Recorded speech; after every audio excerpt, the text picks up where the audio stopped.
Bismillahirrahmanirrahim. Alhamdulillahirabbil alamin.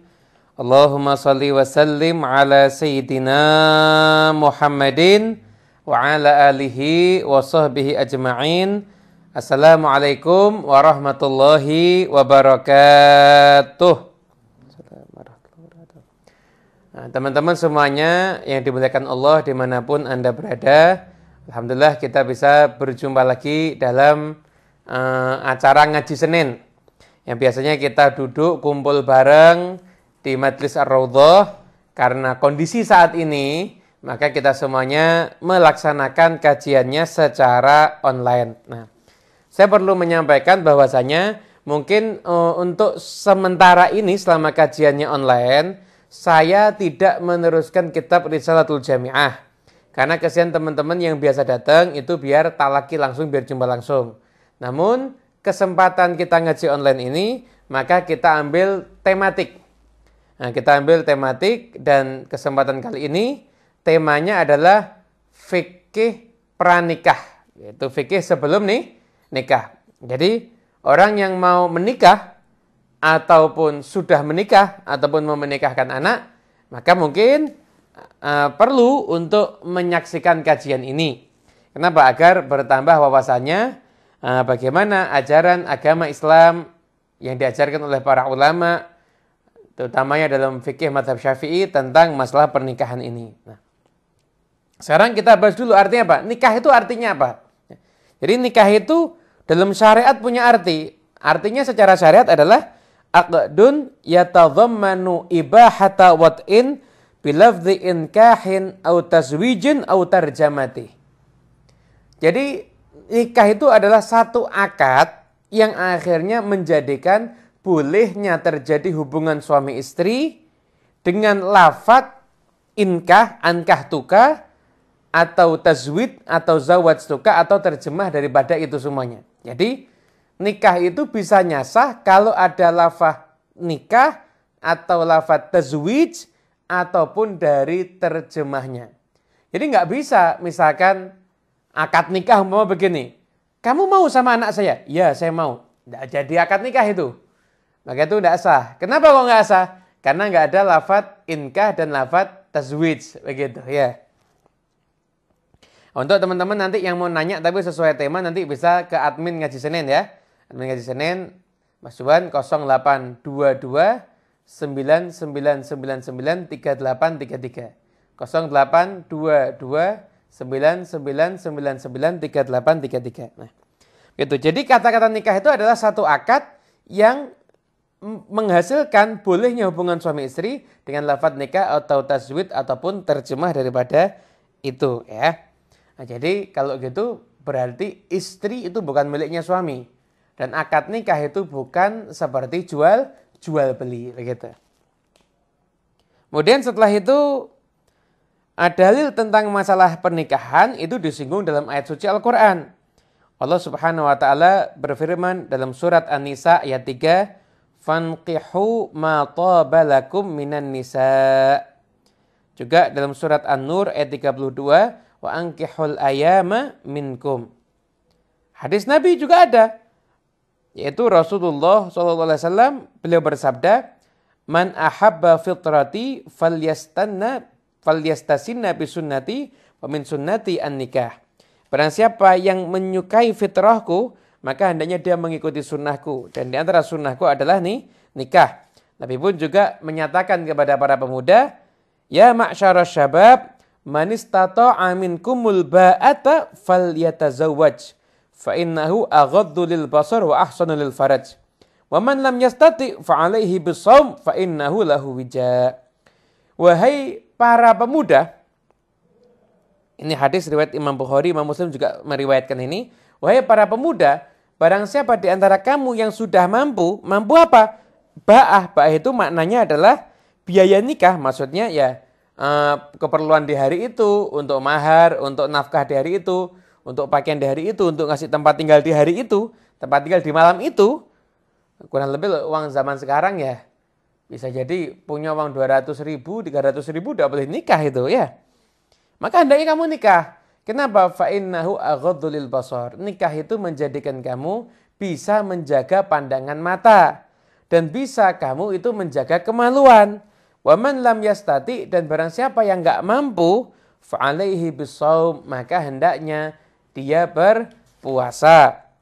Fa innahu lahu wija, maka puasa itu nanti yang akan membentengi dia, begitu. Itu tentang masalah pernikahan, Nah, kemudian para ulama di sini Syekh Khatib Syarbini di Syarah Minhaj, beliau menyatakan tujuan nikah paling tidak itu ada 3 manfaatnya nikah.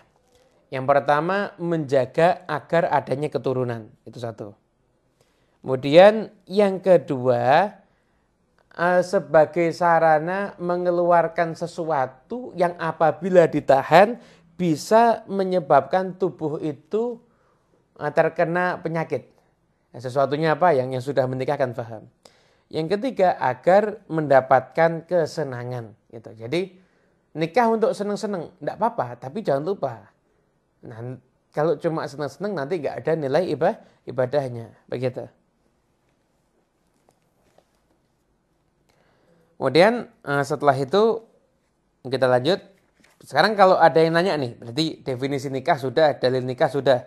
Sekarang kita akan mengkaji apa hukumnya nikah. Apa hukumnya nikah. Sebenarnya para ulama sendiri itu beda pendapat. Nikah itu ibadah atau bukan? Ada yang menyatakan ibadah. Kenapa? Karena itu dilakukan oleh Nabi Muhammad SAW dan Nabi memerintahkan kepada umatnya. Berarti nikah itu ibadah. Ada yang beranggapan seperti itu. Dan ada juga yang mengatakan nikah itu bukan ibadah. Nikah itu sama kayak makan dan minum, mubah. Kenapa kok bukan ibadah? Karena syariat mensahkan nikahnya orang kafir. Syariat itu mensahkan nikahnya orang kafir. Mensahkan gimana? Contoh, ada sepasang suami istri. Suami dan istri, laki perempuan, dia nikah. Ketika nikah sama-sama belum beragama Islam. Ketika nikah sama-sama belum beragama Islam. Kemudian setelah itu keduanya masuk Islam bareng. Perlu enggak nikah lagi? Enggak perlu. Kenapa? Nikahnya di masa kafir itu sudah sah. Nikah di masa kafir itu sudah sah. Sebagaimana ini ada dalilnya di dalam kitab Mughnil Muhtaj. Dikatakan bahwasanya ada salah seorang sahabat yang masuk Islam, ketika itu dia punya istri lebih daripada 4. Maka ketika itu Nabi Muhammad SAW memerintahkan ya udah yang dipertahankan itu 4 dan dinyatakan sah. Jadi Nabi nggak nyuruh kamu dulu nikahnya gimana, dulu lagi nikah, enggak. Ya udah Nabi nyatakan itu nikahnya sah. Berarti dari orang kafir aja bisa itu nikah, maka berarti itu bukan ibadah. Namun akhirnya ulama memberikan jalur tengah. Nikah itu memang hukum asalnya mungkin mubah.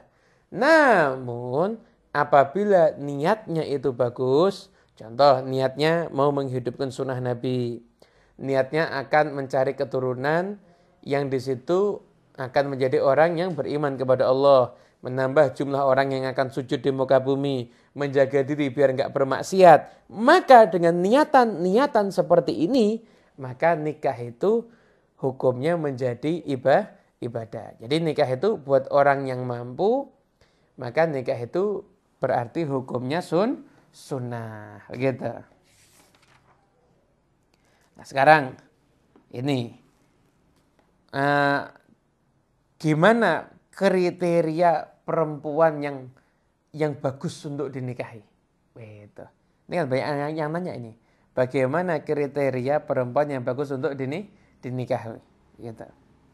Nah dikatakan dalam satu hadis Rasulullah SAW beliau bersabda, tunkahul mar'atu li arba'in, limaliha, wali jamaliha, wali hasabiha, wali diniha, fadhfar bidzatid din taribat yadak. Perempuan itu dinikahi karena 4 hal. Karena dia punya harta, atau karena dia cantik, atau karena dia punya nasab yang bagus, atau karena faktor agama. Maka carilah perempuan yang unggul dari sisi agamanya, maka nanti kamu akan bahagia, begitu. Oleh karena itu, jadi perempuan itu yang paling bagus dinikahi yang pertama adalah kalau bisa yang agamanya bagus, yang solihah gitu. Jadi jangan perempuan yang kurang bagus, tapi yang agamanya bagus begitu. Kemudian setelah itu yang nasabnya bagus, bagus. Kenapa? Karena Nabi SAW bersabda dalam hadis yang diriwayatkan oleh Imam Ibnu Majah, Imam Al-Baihaqi menyatakan takhayyaru linutfikum wala tad'uha illa fil akfa. Kamu pilih untuk tempat meletakkan benih-benih kamu. Nah, jangan kamu letakkan kecuali pada yang cocok, yang bagus gitu. Jadi kamu pilih keturunan orang-orang yang baik. Kenapa? Karena biar nanti keturunanmu juga insya Allah akan menjadi orang yang baik. Begitu. Kemudian setelah itu para ulama tentang kan ini masalah faktor keturunan ya, menganjurkan agar jangan nikah dengan kerabat dekat. Jangan nikah dengan kerabat dekat. Itu hadis yang diriwayatkan oleh Imam Asy-Syaukani, Nabi SAW bersabda, la tunkihul qarabatal qaribah fa innal walada yuhlaqu dhawiyan. Jangan nikah dengan kerabat yang dekat. Kenapa? Khawatir anaknya nanti itu bentuknya terlalu kurus gitu. Namun ini juga enggak mesti juga, ini enggak pasti juga. Yang jelas ini memang sabda Nabi SAW yang bisa kita mengerti bahwasanya kalau bisa itu cari yang baik, keturunan orang baik-baik, namun itu bukan kerabat kita sendiri begitu. Setelah itu ciri-ciri perempuan yang bagus lagi gimana? Nah, ciri-ciri perempuan yang bagus lagi diantaranya yang penting untuk dinikahi adalah perempuan yang cantik. Tidak apa-apa nikah sama orang cantik itu boleh. Ya, sama orang yang cantik boleh. Walaupun ini pendapat lama ya. Anda mau setuju boleh, nggak setuju juga tidak apa-apa. Kalau bisa jangan nikah dengan perempuan yang terlalu cantik. Jangan nikah dengan perempuan yang terlalu cantik. Kenapa? Karena khawatir perempuan terlalu cantik, apalagi lakinya itu terlalu biasa-biasa saja, nanti perempuan itu akan sombong kepada suaminya sendiri dan banyak sisi-sisi negatif yang lainnya. Tapi milih, saya tuh pengennya istri yang cantik, boleh, nggak apa-apa. Nih, lihat nih. Ini hadis riwayat Imam Al-Hakim. Beliau menyatakan apa?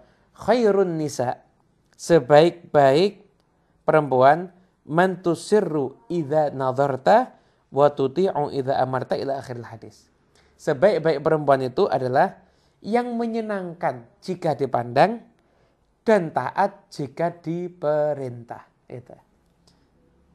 Jadi kalau suami, untuk para suami yang menyaksikan acara ini, kalau Anda pengen tahu Anda beruntung apa enggak, ya gampang. Istri Anda kalau dilihat menyenangkan atau tidak, itu aja. Dan kalau diperintah patuh atau tidak. Untuk para istri yang menyaksikan acara ini, ya Anda bisa lihat Anda masuk di khairun nisa atau syirarun nisa. Wanita yang terbaik atau malah wanita yang terburuk. Wanita yang terbaik itu gimana? Kalau suaminya mandang dia senang. Gitu. Kalau suaminya memerintah kepada dia, maka dia apa? Patuh. Itulah wanita yang terbaik. Semoga insya Allah yang menyaksikan ini semuanya istri-istrinya jadi istri yang terbaik insya Allah. Gitu ya. Kemudian setelah itu juga termasuk yang perlu diperhatikan adalah menikahlah dengan wanita yang cerdas. Dengan wanita yang cerdas. Yang cerdas begitu. Dan masih banyak lagi hal-hal yang baik lagi. Yang di sini di dalam syarah ini keterangannya lucu ini. Wa hadhihi sifatu kulluha qalla yajidaha asy-syakhsu fi nisa'i dunya. Wa innama tujadu fi nisa'il jinan. Ini sifat-sifatnya kalau komplit semuanya di dunia tidak ada di surga ini. Nasab bagus, cantik, solehah, pintar. Nah, ini kan langka ini di dunia ya. Dulu ada satu murid datang sama gurunya. Guru, doain ya, saya mau nikah. Guru bilang, oh iya alhamdulillah, kamu udah punya calon? Belum guru, tolong dicarikan. Jadi doa itu dipikir udah punya calon, ternyata baru minta dicarikan. Tuh, kamu mau yang kayak gimana? Ya saya tuh permintaannya nggak aneh-aneh kok guru. Ustadz saya nggak aneh-aneh, pokoknya wajah cantik, kemudian akhlak bagus. Kalau bisa keturunan orang kaya kan saya miskin. Situ kalau bisa ya yang hafal Quran, yang pinter, akhlaknya mulia, terdidik, pemalu orangnya. Kata gurunya itu kalau perempuan kayak begitu kalau masih ada, saya bukan saya buat kamu. Bahasa Jawanya tak pakai dewe.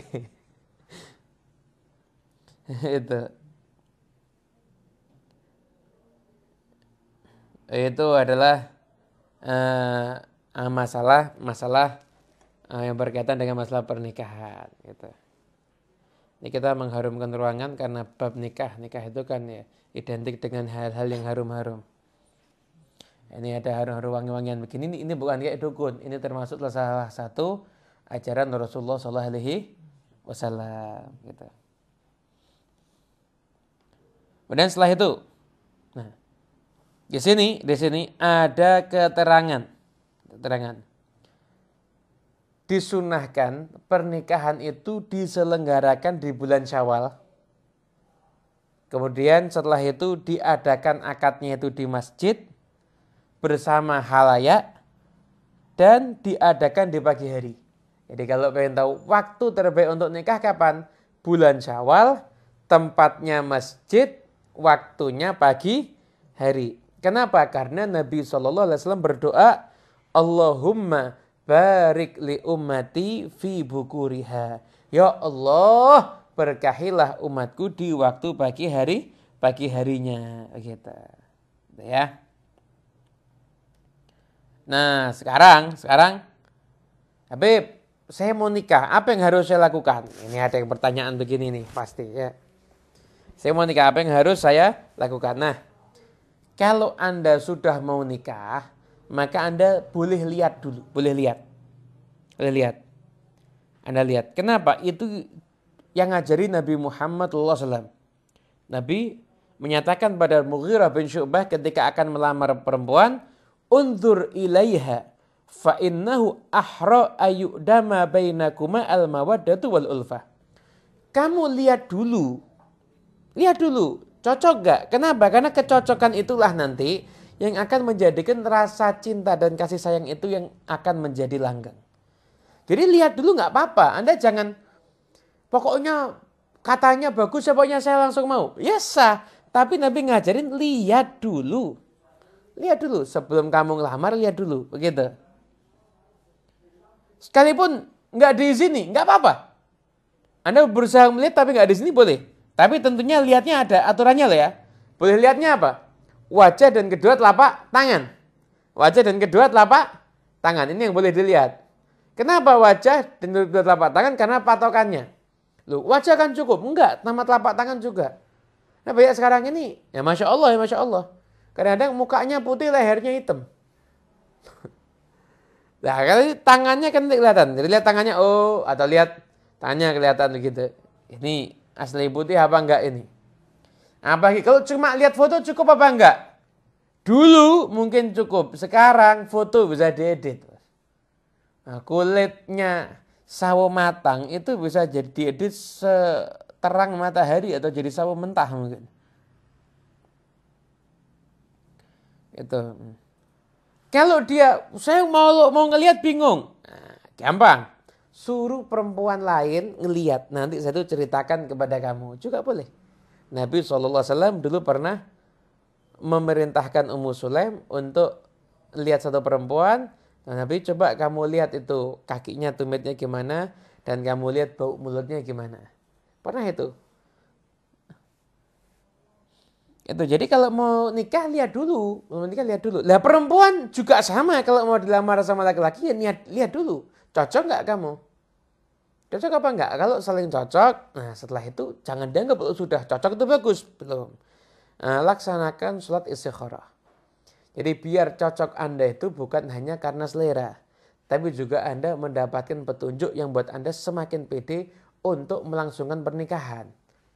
Nah, jadi Anda sholat istikharah dulu. Yang laki sholat istikharah, yang perempuan sholat istikharah. Yang laki mendapatkan kemantapan hati, langkah lamar. Yang perempuan dapat kemantapan hati ketika dilamar, maka lamaran itu pun diterima. Begitu. Ini ya, kemudian setelah itu untuk masalah ta'aruf, ini ada syaratnya nih. Jadi kalau mau ta'aruf itu ada syaratnya ya.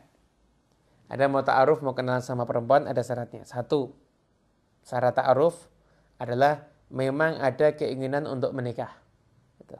Memang ada keinginan untuk menikah. Yang kedua, ada harapan untuk diterima. Jadi Anda nggak mau nikah sama perempuan itu, terus Anda saya mau ta'aruf, nggak boleh, mainan Anda nanti. Yang kedua, Anda ada harapan untuk diterima. Jadi mohon maaf. Jadi kalau sudah, saya mau lihat dulu, tapi Anda tahu kalau Anda nggak mungkin diterima, ya nggak usah. Contoh orang biasa, mau melamar anaknya menteri. Dia tahu ini ditolak pasti. Ya jauh usah ta'aruf. Belum tahu bakal ditolak kok. Ada harapan untuk diterima. Satu pengen menikah. Yang ketiga adalah perempuan yang akan Anda dekati, Anda mau PDKT, Anda mau ta'aruf, perempuan itu harus tidak ada hubungan nikah dan iddah. Jadi kalau perempuan itu masih jadi istrinya orang lain, namanya Anda bukan ta'aruf. Anda namanya perusak rumah tangga. Itu namanya tahbib. Tahbib itu hukumnya haram. Merusak rumah tangga orang lain. Masa mau ta'aruf padahal itu istrinya orang? Atau sudah dicerai tapi masih masa iddah. Nah perempuan itu masa iddah itu kan macam-macam. Ada kalanya iddahnya itu adalah raj'i. Raj'i itu gimana? Raj'i itu artinya perempuan itu masih bisa dirujuk oleh suaminya.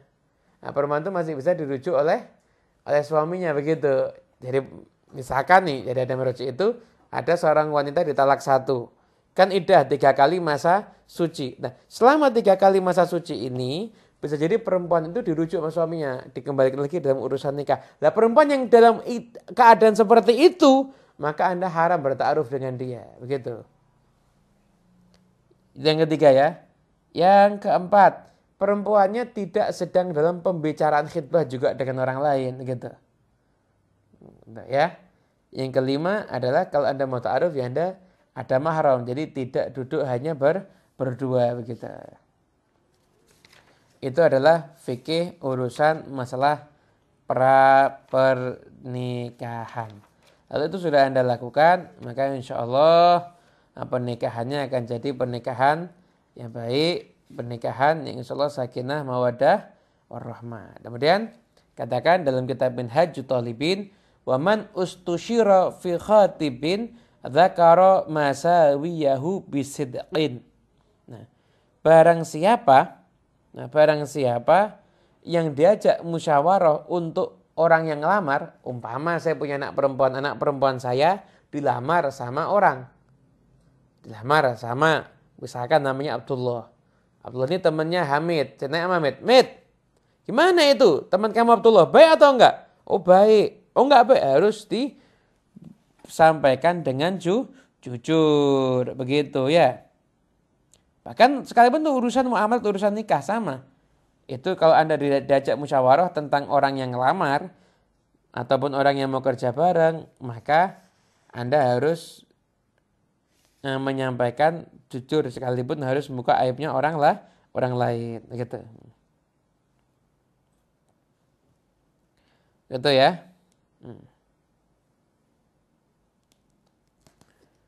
Itu yang harus dilakukan ketika mau memulai daripada pernikahan. Jadi dari selain istikharah juga ada musyawarah juga, Anda selidiki juga benar atau enggak lah. Untuk perempuan yang dilamar, kalau agamanya bagus, orangnya itu amanat, Anda terima lamarannya. Namun juga lewat proses musyawarah dan istikharah. Anda selidiki baik apa enggak. Paling bagus ya perempuan itu kalau dilamar sama orang laki, paling enggak nyelidikinya, suruh lihat sholat apa enggak. Jangan sampai Anda dilamar ternyata yang ngelamar Anda enggak sholat. Anda enggak bisa bangun rumah tangga dengan orang yang enggak sholat. Susah, nanti Anda akan mendapati banyak kesulitan, hidup Anda enggak berkah. Makanya perempuan yang diuji dengan suami yang enggak sholat, Anda doa sekuat mungkin agar suami Anda diberikan hidayah oleh Allah Subhanahu wa taala.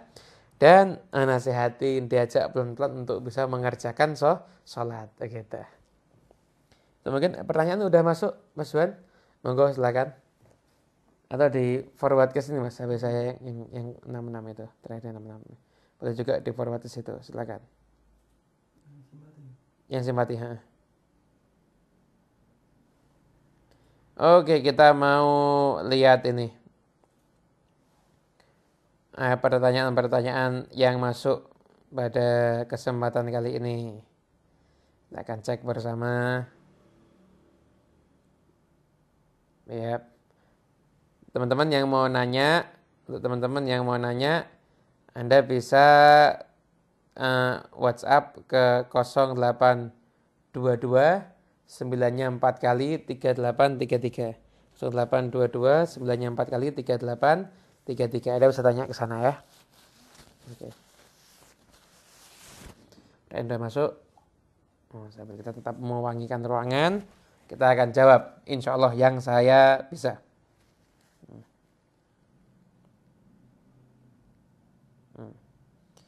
Assalamualaikum warahmatullahi wabarakatuh. Admin Ngaji Senin. Bagaimanakah Islam memandang perempuan calon istri yang kelak dalam berumah tangga adalah kategori wanita karir? Adakah tuntutannya atau diperbolehkan? Nah, bagaimana hukumnya wanita karir gitu aja? Hukumnya wanita karir gimana? Wanita karir nggak ada masalah. Boleh-boleh saja. Asalkan tetap tidak mengabaikan kewajiban di dalam berumah tangga. Contohnya, tetap bisa melayani suami dengan baik, tetap bisa mendidik anak dengan baik, mengurus rumah tangga dengan baik, kewajiban tidak keteteran, maka silahkan wanita itu berkarir. Nggak ada masalah. Nah, diperbolehkan saja. Jadi tidak ada keharaman. Kemudian setelah itu, yang kedua, wanita yang berkarir juga wajib menjaga diri, jangan sampai berhubungan terlalu intens dengan lawan jenis. Makanya kalau Anda berkarir di jalur yang Anda harus ketemu dengan lawan jenis terus menerus, dan di situ ada godaan-godaan, maka Anda harus kuat melawan godaan itu, atau kalau enggak ya Anda keluar sekalian.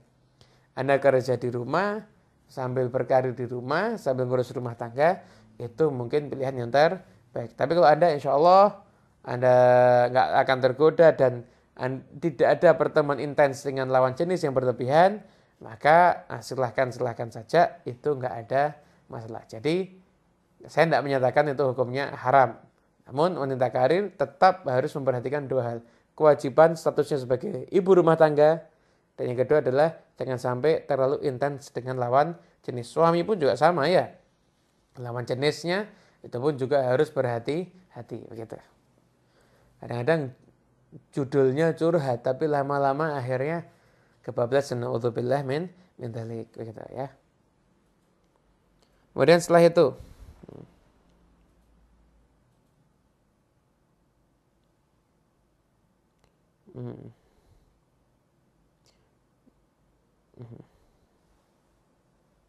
wah, ini kok malah tolong carikan pendamping hidup untuk saya ini. Waduh, wallahu alam saya. Nanti ini urusannya sama admin Ngaji Senin. Assalamualaikum. Ini dari Pasuruan. Kalau yang nanya sebutkan ya daerah mana. Tadi yang pertama tuh dari Jerman.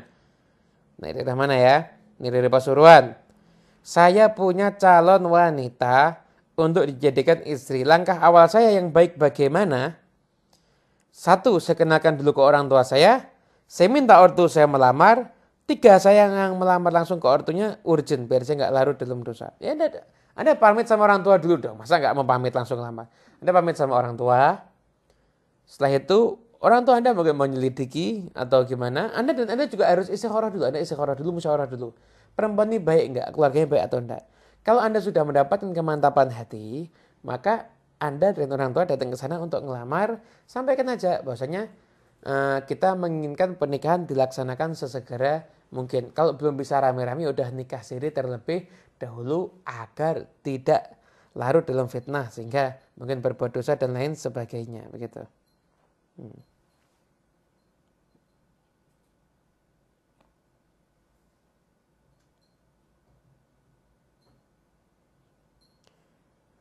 Kemudian, Assalamualaikum.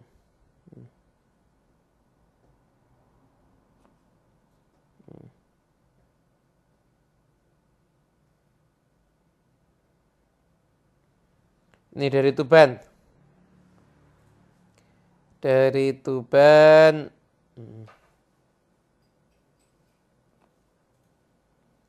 Dari Tuban ada pertanyaan. Mau ta'aruf dengan akhwat. Pernah nanya. Gimana kalau ada yang khidbah? Katanya akhwatnya suruh ngomong sama si akhwatnya ini. Ngomong sama si akhwatnya ini. Kalau akhwatnya mau baru orang tuanya bilang. Kalau akhwatnya sudah tidak mau, maka nggak usah orang tuanya datang. Gimana? Ya udah, itu berarti berarti dia belum mau sama kamu mungkin. Kamu tanya aja, saya mau ngelamar kamu. Kira-kira saya sama orang tua saya datang ke orang tua kamu gimana? Dia udah bilang nggak usah, saya nggak mau. Ya udah, ya jalan Anda satu di antara dua. Yang pertama lupakan, cari yang lain. Yang kedua, ya Anda doa agar dibuka hatinya. Siapa tahu dia seolah diperlihatkan kebaikan dalam diri Anda sehingga dia mau menerima Anda. Udah itu aja. Jadi ini pertanyaannya panjang tapi intinya itu tadi. Intinya yang tadi itu. Benar kan Mas? Ya kan? Intinya yang tadi itu kan?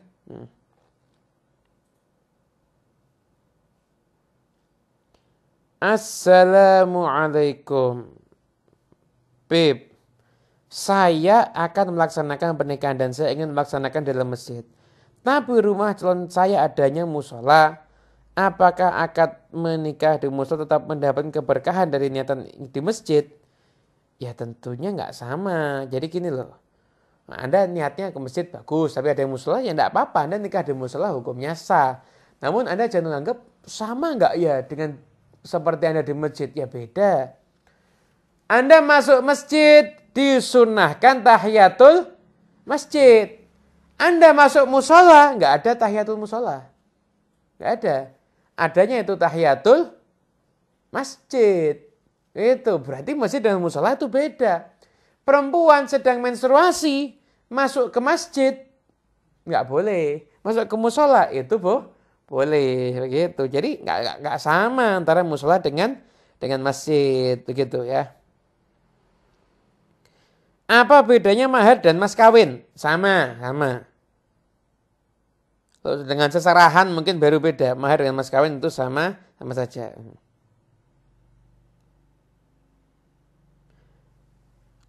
Tadi katanya Habib tidak boleh nikah sama kerabat. Bukannya nikah sama kerabat itu boleh. Maksudnya kerabat itu sepupu kan Beb.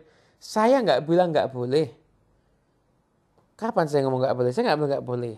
Dianjurkan menurut kita para ulama menyatakan sebaiknya jangan nikah dengan kerabat. Kenapa? Karena khawatir nanti anaknya lahirnya itu ada sakit atau mungkin terlalu kurus. Itu berdasarkan riwayat.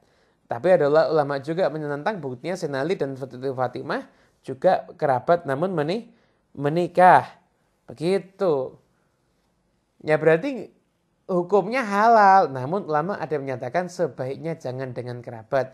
Cari keturunannya orang baik-baik tapi bukan kerabat Anda sendiri. Sebaiknya. Saya nggak bilang nggak boleh kok. Nikah sama sepupu halal. Sah. Tapi ada yang mengatakan sebaiknya bukan dengan kerabat sendiri. Begitu. Ini ilmunya para ulama aja kita sampaikan. Oh tentu saya cintanya sama sepupu saya. Ya silakan nikah. Sah kok. Nggak ada masalah. Boleh-boleh saja. Assalamualaikum.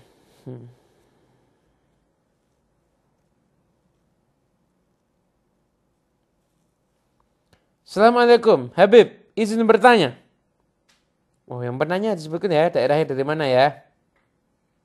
Bagaimana agar tidak terlalu berharap pada manusia, dalam kurung laki-laki? Beberapa waktu yang lalu saya dekat dengan laki-laki, saya tanya serius gak? Ternyata belum siap. Kalau memang gak ada untuk datang ke rumah, maka saya tidak mau komunikasi lagi. Karena apa? Karena sebagai perempuan susah untuk tidak baper ketika berkomunikasi dengan laki-laki. Apakah itu termasuk memutus silaturahmi? Tidak termasuk memutus silaturahmi. Dan Anda sudah melakukan langkah yang tepat. Jadi kalau Anda berhubungan dengan laki-laki, suruh ngelamar. Serius nggak? Kalau dia nggak mau ngelamar, berarti mungkin dia belum siap menikah. Ngapain hubungan di luar pernikahan kok diteruskan terus? Akhirnya nanti kebawa perasaan, baper dan lain sebagainya. Itu bukan termasuk memutus silaturahmi. Memutus silaturahmi itu saya nggak mau kenal lagi dengan Anda, jangan pernah datang lagi dalam kehidupan saya benci Anda, saya nggak akan nyapa Anda, saya nggak akan begitu. Itu memutus silaturahmi. Anda nanti bukan memutus silaturahmi. Anda niatnya adalah menghindari fitnah. Gitu. Jadi nggak ada masalah. Boleh-boleh aja itu ya. Gitu.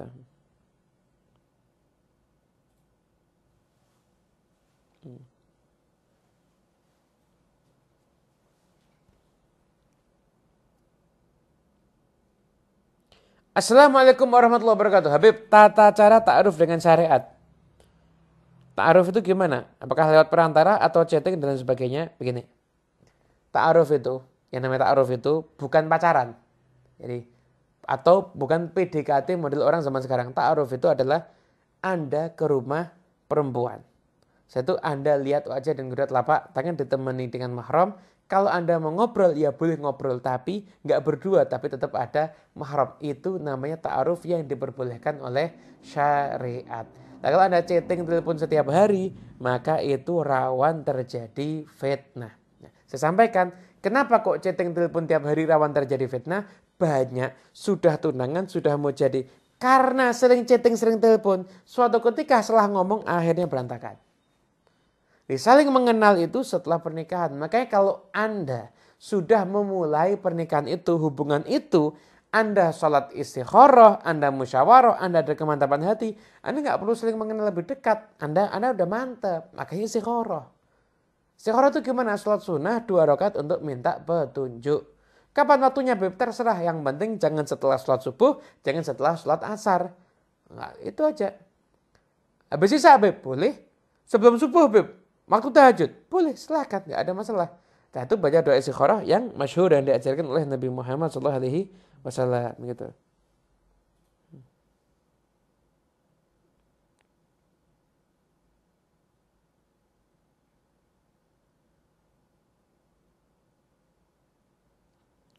Assalamualaikum. Habib, saya sudah nikah. Sebelum nikah kerjaan saya lancar. Tapi sekarang usia 5 belum nikah kerjaan sepi sampai kadang-kadang tidak bisa menafkahi diri. Apakah saya berdosa ataukah ada doa agar bisa kuat menghadapi ini? Ya, kesehatan ini dari Tegal. Mas, Anda yang penting kerja.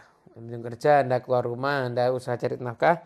Ketika Allah belum kasih Anda rezeki, ya berarti Anda sabar dulu ya. Ajak istrinya untuk bersabar, minta doa kepada orang tua Anda, minta doa kepada orang soleh, perbanyak baca sholawat, benarkan sholat Anda. Maka insya Allah Anda akan mendapatkan rezeki. Allah tuh sudah menjamin rezeki hambanya kok. Kalau jaminan Allah tuh nggak sampai kepada kita, berarti mungkin ada yang salah dalam diri kita. Ayo hindari perbuatan-perbuatan dosa, perbaiki sholat, berbanyak sholawat kepada Nabi Muhammad SAW, perbanyak istighfar, minta doa ke orang tua. Insya Allah nanti Anda akan mendapatkan solusi. Begitu.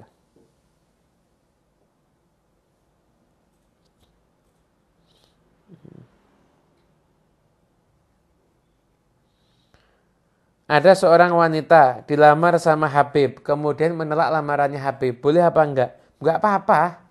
Enggak cocok, ditolak lamarannya boleh. Enggak ada kewajiban kalau Habib melamar harus diterima. Enggak ada kewajiban begitu. Anda istikharah cocok, silahkan. Anda enggak cocok, ya udah. Harus begitu ya. Hmm. Hmm.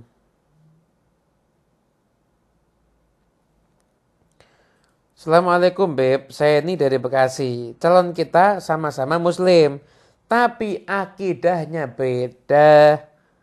Gimana kalau, tapi kami siap untuk melanjutkan ke arah sana. Ajak pasangan Anda untuk mengikuti akidah Anda. Ajak pasangan Anda untuk mengikuti akidah Anda. Sekarang Anda belum merasakan problem. Kalau Anda sudah punya anak, nanti banyak problem akhirnya. Mau ikut akidah saya, silahkan. Mau nggak mau ya udah. Gitu. Atau Anda yakin kalau sudah nikah dia pasti akan ikut saya, silahkan kalau kita. Mungkin dia cuma ikut-ikutan yang nggak ngerti setelah nikah, Anda ajak belajar ke guru-guru Anda yang ahlu sunnah wal jamaah, akhirnya dia mau, silahkan. Itu yang bagus begitu ya, yang terbagus seperti itu. Gitu. Assalamualaikum warahmatullahi wabarakatuh. Itu ya. Nanti urusan agar didatangkan atau didekatkan dengan jodoh nanti ada babnya sendiri ya. Saya akan sampaikan doanya ya. Assalamualaikum. Dari Banyuwangi, mau tanya. Bagaimana agar kita tahu ketika istikharah perempuan ini memang cocok untuk kita? Jadi gini, istikharah itu jawabannya nggak mesti mimpi. Istikharah itu jawabannya yang paling tepat adalah kemantapan hati. Jadi ketika Anda mau melamar perempuan, Anda ragu dan Anda istikharah, itu Anda mantep, lapang, lego gitu. Dan itu pengen saya mau ngelamar dia. Ya itu jawaban istikharah Anda. Tapi kalau Anda terus ragu-ragu, itu juga jawaban istikharah Anda. Artinya apa? Jangan melakukan sesuatu yang Anda ragu-ragu. Anda ulang lagi istikharah atau Anda ya udah. Berarti itu mungkin bukan yang terbaik untuk Anda itu. Jadi jawaban istikharah itu nggak harus mimpi. Namun lebih banyak jawaban istikharah itu daripada kemantapan hati. Begitu ya.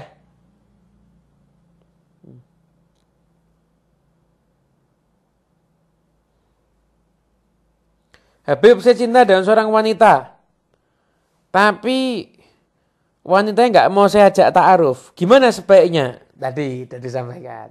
Atau lupakan, cari yang lain. Yang kedua, ya doa sama Allah agar dibukakan hatinya untuk Anda.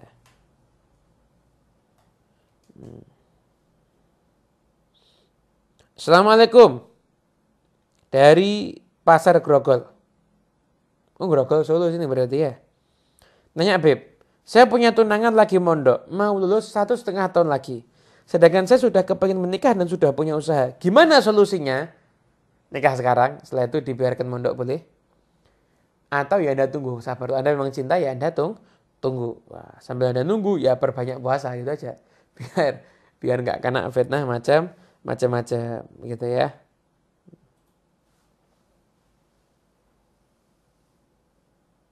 Itu ya, jadi di nikah siri dulu nggak ada masalah. Jadi nikah siri nggak ada masalah. Namun tetap sepengetahuan orang tua ya. Jadi jangan salah. Kadang-kadang perempuan dideketin, dita'arufin sama orang laki.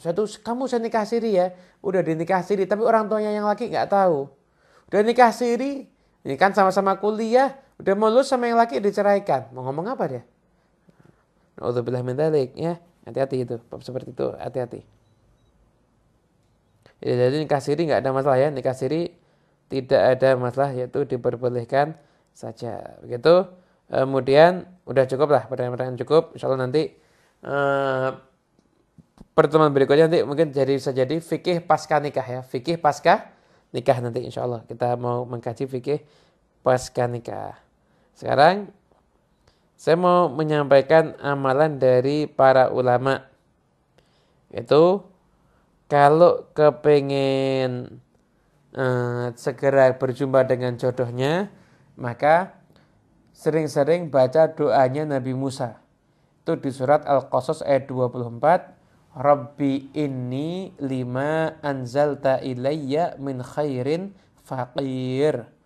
Rabbi inni lima anzalta ilayya min khairin faqir. Nabi Musa nggak punya rumah, nggak punya jodoh. Begitu baca doa ini, punya rumah, punya kerjaan, bahkan diperjumpakan dengan jodohnya. berapa kali bebas. Yang penting Anda sering membaca. Nah, teman-teman semuanya yang dimuliakan Allah Subhanahu wa taala, Anda jangan menganggap hanya usaha yang bisa menyelesaikan masalah. Kadang-kadang doa itu lebih cepat menyelesaikan masalah. Doa itu senjata kita semuanya orang yang beriman. Nah, Anda apabila menghadapi kesulitan hidup, Anda jangan pernah merasa malas untuk berdoa. Oh, saya nggak akan dikabulkan sama Allah. Ya, akhirnya doanya nggak kabul beneran. Belum apa-apa Anda sudah bilang doa nggak akan dikabulkan sama Allah. Anda suudzon sama Allah. Anda menganggap Allah nggak mampu ngasih apa yang Anda minta. Nah, salah besar itu. Jadi untuk Anda yang sedang dalam kesulitan hidup, maka langkah yang terbaik adalah Anda usaha ikhtiar semaksimal mungkin, jasad Anda ikhtiar, namun hati Anda tetap berharap selalu kepada Allah Subhanahu wa taala.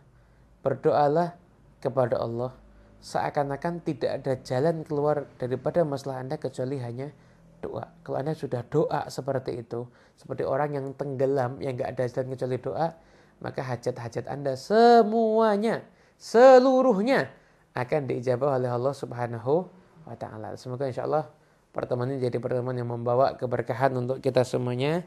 Amin ya rabbal alamin. Sampai berjumpa di Senin yang akan datang. Nah, untuk yang menyaksikan acara ini jangan lupa di like, di subscribe channel ini. Dan untuk yang mau bergabung ke grup WhatsApp Ngaji Senin, Anda bisa bergabung ke 082299993833. Ada di sini nih, di bawah ini ya nomornya gitu. Insya Allah barokah, manfaat pertemuan kita di malam hari ini. Dari saya cukup sekian. Afu minkum. Tutup dengan doa Al-Fatihah bil qabul wal iqbal wa shalal ahwal. Ana la yaftah alaina wa alaikum futuhal arifin wa fakihna yakum fidin wa alimna wa iyyakum ta'wil wa adina wa iyyakum ila sawa'i sabili rabbana atina fid dunya hasanah wa fil akhirati hasanah wa qina adzabannar. Wa sallallahu rabbil alamin bisirril Fatihah. Bismillahirrahmanirrahim. Ar-Rahmanir-Rahim. Maliki yaumiddin. Iyyaka na'budu wa iyyaka nasta'in. Ihdinas siratal mustaqim. Siratal ladzina an'amta 'alaihim ghairil maghdubi 'alaihim waladdallin. Amin. Amin ya rabbal alamin. Cukup, Mas.